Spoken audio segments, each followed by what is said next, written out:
finally a Boruto video and today we are going to talk about the top 10 Otsutsuki of Boruto और Naruto। इतना हम लोगों को पता है Otsutsuki पूरे Boruto एनिमे के अंदर बहुत ही बढ़िया एक की रोल प्ले करने वाला है इन फ्यूचर, और ऐसे तो लोग एज्यूम भी करते हैं शायद हम लोग Otsutsuki वार भी देखने वाला है इन फ्यूचर। मैंने सोचा क्यों ना आज के वीडियो में हम लोग बहुत ही अच्छे से Otsutsuki के बारे में बातचीत करें और 10 सबसे ज्यादा स्ट्रॉन्गेस्ट Otsutsuki के बारे में डिस्कस करें, वो कौन है, उनके पावर्स, एबिलिटीज एंड एवरीथिंग। तो चलो शुरू करते हैं। Boruto वीडियोस अच्छे लगते हैं तो मेक श्योर तुम लोग पहले लाइक कर रहे हो और चैनल पर ना तो सब्सक्राइब कर लेना। सब्सक्राइब करने के पास में घंटे उसे दबा के ऑल पे सेट कर देना।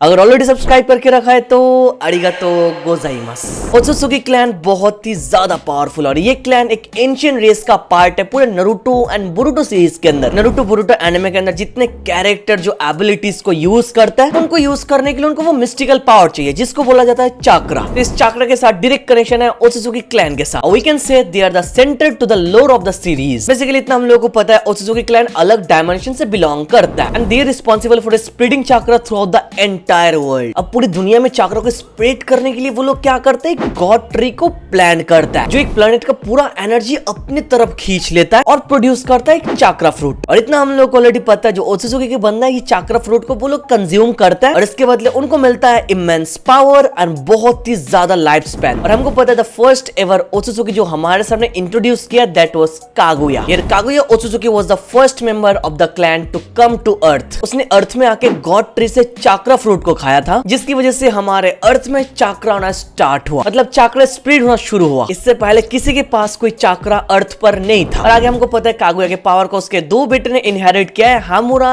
एंड हागोरोमो। और यही से पूरा ओत्सुत्सुकी क्लैन का जर्नी हमारे सामने इंट्रोड्यूस किया गया। अभी यहाँ पर मैंने ओवरव्यू तुम लोगों को दे दिया। अभी हम लोग बात करते हैं 10 स्ट्रॉन्गेस्ट ओत्सुत्सुकी के बारे में। The first one is Asura Otsutsuki, the younger brother of Indra Otsutsuki. यहाँ पर back in the day Asura just बिल्कुल नारुतो की तरह था, कोई पावर के साथ पैदा नहीं हुआ, कोई स्पेशल एबिलिटी उसके अंदर नहीं थी and he was nowhere near to his brother level. I am talking about Indra. उसके पावर के सामने आसुरा कुछ भी नहीं था, बट स्टिल आसुरा धीरे धीरे ट्रेन करना स्टार्ट किया and by the end of the day उसने हागोरोमो ओत्सुत्सुकी को रिप्लेस किया। यहाँ पर आसुरा के अंदर कोई स्पेशल पावर नहीं था, उसका जो पावर है वो उसके बाप हागोरोमो ने उसको गिफ्ट किया। और यहाँ पर सिक्स पैथ सेंजुत्सु की वजह से आसुरा और भी ज्यादा पावरफुल हो गया था। इंद्र को भी उसने ओवरकम कर लिया। और आसुरा का सबसे ज्यादा खतरनाक एबिलिटी तो उसका giant 3 headed and 6 arm chakra avatar जो बहुत ही ज्यादा पावरफुल था bro. And this what makes him one of the strongest Otsutsuki member. Next one is Hamura Otsutsuki जो सेज ऑफ सिक्स पाथ का छोटा भाई है, मतलब हागोरोमो का छोटा भाई है। और यहाँ पर हामुरा हिवा क्लैन का फाउंडर था, plus he is the ancestor of the Otsutsuki clan on the moon. यहाँ पर हामुरा भी हागोरोमो की तरह बहुत ही ज्यादा पावरफुल था, बट उसके पास उसके जैसा रेनेगन नहीं था। बट यहाँ पर हामुरा ने ब्याकुगन को इनहेरिट किया था जिससे उसको मिल गया था 360 डिग्री का विजन एंड द एबिलिटी जिससे वो बाकी लोगों के चाक्रा नेटो को देख पाता है। प्लस यहाँ पर तो ये भी बोला जाता है हामुरा ने तेंसी गन को अवेकन किया था, ए मोर पावरफुल एवोल्यूशन ऑफ ब्याकुगन। और यहाँ पर हामुरा कागुया ओत्सुत्सुकी के डायरेक्ट डिसेंडेंट होने के कारण उसके पास बहुत ही बढ़िया अमाउंट ऑफ चाक्रा था और इस चाक्रा को लार्ज स्केल में मैनिपुलेट करने का एबिलिटी भी उसके पास था। नारुतो एनिमे के अंदर कागुया ओत्सुत्सुकी के अगेंस्ट हामुरा ने बहुत ही बढ़िया रोल प्ले किया था। ऑल्दो यहाँ पर हामुरा का ट्रू स्ट्रेंथ अभी तक हमारे सामने अननोन है बिकॉज किशिमोटो सेंसेई ने ठीक से रिवील ही नहीं किया, बट बिना कोई डाउट के he is one of the strongest Otsutsuki. And the next one is Kinshiki Otsutsuki. शायद बहुत सारे लोगों को इसके बारे में पता नहीं बिकॉज बहुत सारे बोरुटो फैंस एनिमे को स्किप करके डायरेक्ट मांगा रीड करना स्टार्ट कर दिया है, तो शायद उन लोगों ने मिस कर दिया इसको। किंशी के बारे for the very first time हम लोगों को बोरुटो के मूवी के अंदर इंट्रोड्यूस किया गया, तो उसके बाद उसको हम लोगों ने देखा था Boruto Naruto the next generation के अंदर। और इसी किंशी को हम लोगों ने सासके के अगेंस्ट फाइट करते हुए देखा था। आई होप ये तुमको याद है। और ये ओत्सुत्सुकी बहुत ही ज्यादा पावरफुल है भाई। यहाँ पर किंशी प्रोसेस करता है इमेंस स्ट्रेंथ एंड स्पीड। और यहाँ पर किंशी का कॉम्बैट स्किल बहुत ही ज्यादा एक्सेप्शनल है। वो अपने पावर को यूज करके चाक्रा वेपन क्रिएट कर सकता है और ये वेपन किसी भी चीज को 2 हिस्सों में इजीली काट सकता है। और यहाँ पर ये बोला जाता है वो जो वेपन को समन करता है ना उस वेपन से प्लैनेट को भी 2 हिस्सों में वो काट सकता है। यहाँ पर किंशी के चाक्रा वेपन के साथ साथ वो स्पेस टाइम निंजुत्सु भी यूज कर सकता है जिससे वो अलग अलग डायमेंशन में ट्रैवल कर सकता है इजीली। यहाँ पर बोरुटो एनिमे के अंदर किंशी मोमोशी का सबऑर्डिनेट था और बाद में किंशी ने अपने आप को एक चाक्रा फ्रूट में ट्रांसफॉर्म कर लिया था जिसको मोमोशिकी ने खा लिया था। तो बेसिकली यहाँ पर किंशी मरा नहीं, उसको चाक्रा फ्रूट में ट्रांसफॉर्म किया गया फिर उसको खाया गया। जो मोमोशिकी ने उसको खाया हम लोगों ने बोरुटो के अराउंड 40 एपिसोड के अंदर देखा था ये आर्क। वीडियो के स्टार्टिंग में मैंने ऑलरेडी बोल दिया चाक्रा फ्रूट को खाने से क्या होता है। Next one is Otsutsuki Momoshiki, one of the deadliest character. देखो बेसिकली बोरुटो के अंदर ये कैरेक्टर अभी भी है, तो फ्यूचर में और भी ज्यादा पावरफुल हो सकता है, बट ये रोल भी प्ले कर सकता है। बट अभी तक उसको जितना दिखा है, उसका पावर लेवल हम लोगों ने जितना देखा, उसके हिसाब से ये रैंकिंग उसके लिए ठीक है। मोमोशिकी के पास बहुत सारे अलग अलग एबिलिटीज है, जैसे चाक्रा एब्जॉर्प्शन एंड रीडायरेक्शन। अगर कोई निंजुत्सु यूज करके मोमोशिकी को अटैक करेगा तो मोमोशिकी उसको डायरेक्टली एब्जॉर्ब कर पाता है। कैसे? ऑफ कोर्स अपने रिनेगन को यूज करके। वो एक रिनेगन को यूज करके पूरा निंजुत्सु एब्जॉर्ब करता है और दूसरा रिनेगन को यूज करके वो वापस धकेल देता है। मतलब वो एब्जॉर्ब भी कर पाता है और उसको दोबारा रिटर्न भी कर पाता है। इट्स मोर लाइक तुम्हारा अटैक में तुम्हारे ऊपर फेंक के मार रहा। और मोमोशिकी का रिनेगन हम लोगों ने देख के रखा, बहुत ज्यादा यूनिक है। उसके हाथों पर उसके रिनेगन है और यही रिनेगन उसको देता है बहुत सारे अलग अलग खतरनाक एबिलिटीज। एक तो बता दिया एब्जॉर्प्शन एंड एम्प्लीफिकेशन, कोई भी जुत्सु को वो एब्जॉर्ब कर सकता है, फिर इसको तुम्हारे अगेंस्ट यूज कर सकता है। Second ability is creation of chakra weapon. Yes, Kinshiki की तरह वो खुद भी चाक्रा वेपन को बना सकता है। ये मोमोशिकी के weapons both offence and defence दोनों जगह काम आता है। प्लस मोमोशिकी अपने रिनेगन को यूज करके स्पेस टाइम निंजुत्सु भी यूज कर सकता है, जिससे वो किसी भी डायमेंशन के थ्रू ट्रेवल कर सकता है। प्लस यहाँ पर मोमोशिकी का रिनेगन उसको अलाउ करता है एक टेक्निक यूज करने के लिए, जिससे वो बाकी लोगों का लाइफ फोर्स ड्रेन कर सकता है, खींच सकता है। और बाकी लोगों से जो ड्रेन करके वो पावर खींचता है ना, उसको वो चाक्रा में कन्वर्ट करके अपने पावर को इनहेंस कर सकता है। और इन सबके साथ साथ उसके पास ब्याकुगन तो है जो उसको और भी ज्यादा मदद करता है। प्लस यहाँ पर मोमोशिकी ने किंशी को भी एब्जॉर्ब करके रखा है, जिससे उसका अलग ही फॉर्म हम लोगों ने एनिमे के अंदर देख के रखा है। तो यार विदाउट एनी डाउट ये सारे चीजें मोमोशिकी को बहुत ज्यादा स्ट्रॉन्ग बनाता है, बट और भी ज्यादा शायद स्ट्रॉन्ग बनने वाला है इन फ्यूचर, जो अभी तक हमारे सामने नहीं आया। Next one is Hagoromo Otsutsuki, one of the strongest Naruto character. यहाँ पर हागोरोमो का पैदा ही हुआ था ट्रिमेंडसली पावरफुल चाक्रा के साथ, और इसके साथ साथ हागोरोमो के पास एक ओवर पावर रिनेगन भी था भाई, जिसको वो यूज करके अपनी माँ कागुया को सील किया था। यानी Hagoromo was the only one जिसने टेल बीस्ट को क्रिएट किया था। With the creation of all things, Hagoromo ने सारे के सारे टेल बीस्ट के अंदर लाइफ दिया था, जिससे हमको पता चलना चाहिए कि वो कितना ज्यादा पावरफुल था कि सारे के सारे टेल बीस्ट को उसने बनाया और उनको जीवन दिया। और ये सारे के सारे टेल बीस्ट ने क्या किया नारुतो सीरीज के अंदर, इतना हम लोग को ऑलरेडी पता है, बताने की जरूरत नहीं है। ये सब स्टार्ट किसने किया था? वन एंड ओनली हागोरोमो ने भाई। The sage of six path is easily among the strongest in the story. Hagoromo ने कागुया का चाक्रा इनहेरिट किया था। हागोरोमो अपने रिनेगन के साथ कुछ भी कर सकता था भाई। यहाँ पर मेंशन किया जाता है हागोरोमो कुड परफॉर्म मिरेकल्स। समझ लो, जो हम इमेजिन भी नहीं कर सकते वो हागोरोमो कर सकता था। और विदाउट एनी डाउट हागोरोमो का सबसे biggest ability was Ying Yang release jutsu, जिसको बोला जाता है क्रिएशन ऑफ ऑल थिंग्स, जिससे वो कुछ भी बना सकता है और उसके अंदर जीवन दे सकता है। कुछ भी बनाएगा उसके अंदर वो जीवन देगा, जिसके एग्जांपल हमारे सामने है सारे के सारे tail beast. I don't think और भी डिटेल्स में मेरे को बात करना चाहिए अबाउट हागोरोमो, उसका पावर सब लोगों को पता है।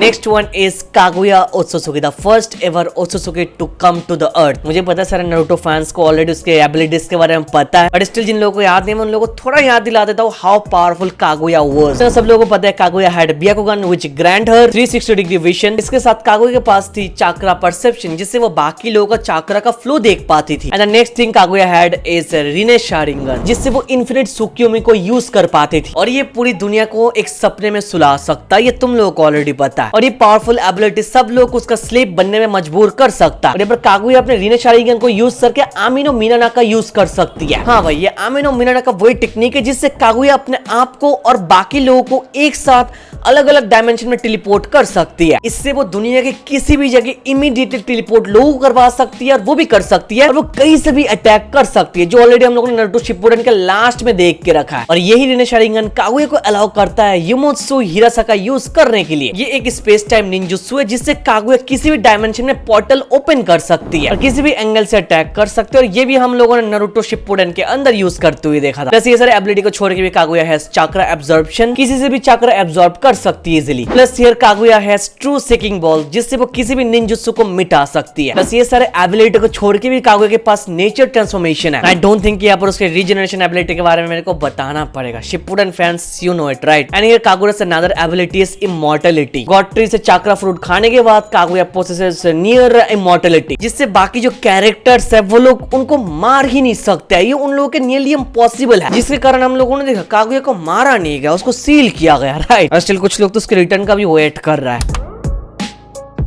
And the next Otsutsuki is Isshiki Otsutsuki, yes the villain of Boruto anime. ये आर्क सब लोगों ने देख के रखा, one of the best arc of Boruto series. पर हम लोगों ने देख के रखा था कि इशिकी कितना ज्यादा पावरफुल है। अकेले 1 वर्सेस 2 कर रहा था नारुतो एंड सास्के के साथ, एंड स्टिल पूरे फाइट के अंदर डोमिनेट कर रहा था। और उसको हराने के लिए नारुतो के पास कोई और ऑप्शन नहीं था except for using Baryon mode, जो यूज करने के बाद कुरामा मर गया था। Here Isshiki's eyes was his biggest assist। जैसे हम लोगों ने एनिमे के अंदर देखा था, वो अपने आंखों को यूज करके चाक्रा रॉड को समन कर पाता है और उनको सुकुना हिकुना टेक्निक यूज करके स्ट्रिंग भी कर पाता है। और इन सबको छोड़ के भी इशिकी एक ऐसा डायमेंशन को यूज कर पाता है जहां पर कोई टाइम फ्लो करता ही नहीं है, सब कुछ रुका है। और एनिमे के अंदर हम लोगों ने इशिकी को दाइकोकुतेन टेक्निक को भी यूज करते हुए देखा, जिससे वो किसी भी ऑब्जेक्ट को अपने अलग डायमेंशन में स्टोर कर सकता है और अटैक के टाइम सडनली वो वापस भी लेकर आ सकता है। और आगे इशिकी के पास ब्याकुगन है, इमेंस स्ट्रेंथ है, स्पीड है, डायमेंशनल ट्रेवल वो यूज कर सकता है। इन सबके साथ साथ उसके पास एडवांस इंटेलिजेंस भी है, उसका स्ट्रेटेजी बहुत ज्यादा बढ़िया होता है। और कार्मा तो यूज करते हुए हम लोगों ने देख के रखा है उसको। इशिकी बहुत ज्यादा बढ़िया चला था ना। स्टिल रिमेंबर जब बोरुटो बहुत ज्यादा बोरिंग चला था, रेटिंग 5 की थी, तब इशिकी के आने से दोबारा बोरुटो इंटरेस्टिंग होने लगा था। और जब मेन बैटल स्टार्ट हुआ था तब तो वो ये अलग लेवल पर चला गया था।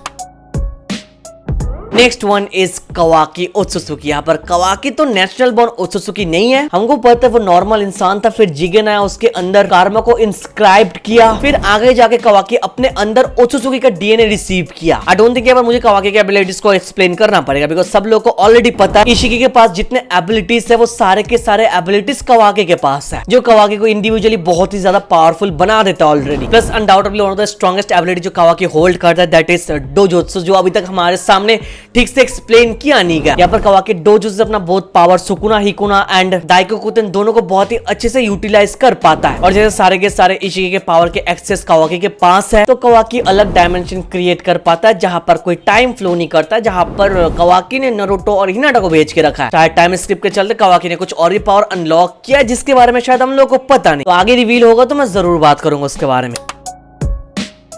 नंबर 2 बोरुटो उजुमाकी, और वी कैन से बोरुटो ओत्सुत्सुकी। यहाँ पर कवाकी की तरह बोरुटो भी बाय बॉर्न ओत्सुत्सुकी नहीं है, मोमोशिकी ने उसके अंदर ओत्सुत्सुकी का डीएनए प्लेस किया है। और क्या बोरुटो के एबिलिटीज के बारे में मुझे एक्सप्लेन करना पड़ेगा? आई डोंट थिंक मुझे करना पड़ेगा, बिकॉज सब लोग ऑलरेडी पता है टू ब्लू वर्टेक्स के अंदर बोरुटो का पावर लेवल कितना ज्यादा है। उसका निंजुत्सु अलग लेवल का है भाई, वो रसेंगन यूज कर पाता है, विंड रसेंगन यूज कर पाता है, विंड रिलीज यूज कर पाता है, लाइटनिंग रिलीज यूज कर पाता है, वाटर रिलीज यूज कर पाता है। और इन सबको छोड़ के भी बोरुटो के पास है कार्मा सील। जब ये कार्मा सील एक्टिवेट होता है तब बोरुटो का power, physical ability, strength, speed सब कुछ एनहेंस हो जाता है। और ये कार्मा सेल एक्टिवेट होने के साथ साथ जितने ओत्सुत्सुकी के एबिलिटीज है वो भी उसके अंदर आ जाता है। बोरुटो के पास भी एब्जॉर्प्शन है, वो एब्जॉर्ब कर सकता है किसी भी टेक्निक को। उसके पास डायमेंशनल शिफ्टिंग है। पर बोरुटो को ताइजुत्सु में बहुत ही अच्छे से आता है कॉम्बैट स्किल और जेंटल फेस। कॉम्बैट स्किल उसको सिखाया नारुतो एंड सास्के ने, एंड जेंटल फेस उसको सिखाया हिनाटा ने। या वी कैन से पोटेंशियल। और ये सारे टेक्निक को छोड़ के भी बोरुटो के पास है केनजुत्सु। अभी बोलोगे गेनजुत्सु सुना, ये केनजुत्सु क्या है? केनजुत्सु का मतलब है सोर्डमैनशिप। या बोरुटो अभी टू ब्लू वर्टेक्स के अंदर केनजुत्सु सोर्डमैनशिप भी यूज करता है, जो उसने सीखा है जोरो से। हाँ, जोरो ट्रेवल करके बोरुटो वर्ड्स में आकर उसको सिखा के चला गया भाई। वैसे जोक से पार्ट बोरुटो को स्वॉर्ड के साथ बहुत ही ज्यादा बढ़िया लगता है, उसके अंदर जो स्वैग दिखता है ना, खतरनाक। और इसके साथ साथ बोरुटो समनिंग जुत्सु यूज कर सकता है, और इसका इंटेलिजेंस और स्ट्रेटेजी भी बहुत ही ज्यादा कमाल का, specially in Two Blue Vortex. और हाँ, मेरा रसेंगन उज़ुहिको के बारे में बताना भूल गया, प्लैनेटरी रसेंगन। यार ये कैरेक्टर ही फिर सारे टेक्निक का भंडार है। और देखो इतना सब कुछ होने के बाद भी स्टिल उसके पास एक चीज है जो अभी तक हम लोगों के सामने एक्सप्लेन नहीं किया गया, एंड दैट इज हिज जोगन, जो हम लोगों को पता है उसको और भी ज्यादा पावरफुल बनाएगा इन फ्यूचर। और इस जोगन का यूज देखने के लिए मैं सबसे ज्यादा एक्साइटेड हुआ, बिकॉज इंट्रो के अंदर इसको यूज करते हुए दिखाया। And the last one is Shibai Otsutsuki, is the strongest Otsutsuki of all time. उसको for the very first time Amado ने मेंशन किया था, और ये पर बोला गया था शिबाई बहुत ही पहले एग्जिस्ट करता था। इवन कागुया और बाकी जितने ओत्सुत्सुकी को हम लोगों ने देख के रखा है, सारे के सारे ओत्सुत्सुकी से पहले शिबाई था। शिबाई यहाँ पर बाकी ओत्सुत्सुकी क्लैन के मेंबर जैसा ही था, अलग अलग प्लैनेट में वो ट्रेवल करता था, चक्रा फ्रूट को वो कंज्यूम करता था, और जितना चक्रा फ्रूट उसने कंज्यूम किया वो उतना स्ट्रॉन्ग बनता गया, और एक टाइम में जाके वो एक ऐसे लेवल पर चला गया जहां पर उसको कोई टच भी नहीं कर सकता है, मोर लाइक ए गॉड, और you can say god of Otsutsuki. और वैसे भी बोला जाता है Shibai Otsutsuki is actually a god in the Boruto world। और ऐसा माना भी जाता है वो अभी भी जिंदा है भाई। ऐसा थ्योराइज किया जाता है कि शिबाई ने अपने पुराने बॉडी को छोड़ दिया है गॉड से भी ऊपर जाने के लिए। तो समझ लो वो किस लेवल का कैरेक्टर है भाई। अभी राइट नाउ अस बोरुटो नारुतो फैंस किसी को भी कुछ पता नहीं अबाउट शिबाई's पावर और एनीथिंग। बस इतना इमेजिन करना उसने पुरानी बॉडी को क्यों छोड़ा, उसको गॉड से भी ऊपर जाना है इसलिए। तो तुम इमेजिन ही कर सकते हो कि उसका पावर लेवल एबिलिटीज कैसा होने वाला है। उसको बहुत ही अलग वे में पोर्ट्रे किया गया। He is something beyond our imagination bro. So he is the number 1 Otsutsuki of all time. चलो आई होप बाकी तुम लोगों को टॉप 10 स्ट्रॉन्गेस्ट ओत्सुसुकी के बारे में पता चला और मैंने ट्राई किया उनके एबिलिटीज को तुम्हारे सामने एक्सप्लेन करने के लिए। आई होप तुमको समझ में आ चुका है। बाकी बोरुटो रिलेटेड कोई और वीडियो चाहिए इन फ्यूचर तो तुम लोग कमेंट पर टॉपिक बता सकते हो। और ये वीडियो यहाँ तक देख रहे हो तो लाइक बटन ठोका करो, बिकॉज बोरुटो फैंस के लिए मैं हमेशा बोरुटो वीडियो बनाता हूँ। तो लाइक कमेंट करो यार, प्यार तो अच्छा लगता है। तो चलो चैनल पर नए तो सब्सक्राइब भी कर देना। चलो thank you so much for watching this video. तो मिलता है नेक्स्ट वीडियो में।